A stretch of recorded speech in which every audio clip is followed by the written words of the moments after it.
Saudi আরবের মদিনায় অবস্থিত মসজিদে নববীতে শুক্রবার আগত মুসল্লি ও দর্শনার্থীদের জন্য সরবরাহ করা হয়েছে জমজমের পানি। একদিনে 183 টনেরও বেশি জমজমের পানি সরবরাহ করেছে সৌদি হজ ও ওমরা বিষয়ক হারামাইন শরীফাইন প্রশাসন।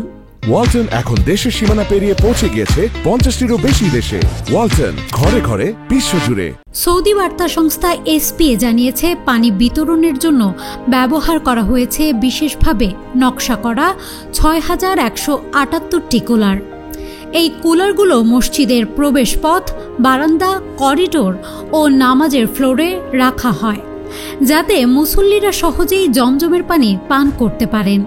হারামাইন শরীফাইনের মুখপাত্র জানান, এসব কুলার এমনভাবে নকশা করা হয়েছে যে তা দীর্ঘ সময় পানি ঠান্ডা রাখে এবং জমজমের পানির স্বাভাবিক গুণগত মানও অক্ষুণ্ণ থাকে। প্রতিদিন হাজারো মুসল্লি ও দর্শনার্থীর সমাগম ঘটে মদিনার পবিত্র মসজিদে নববীতে।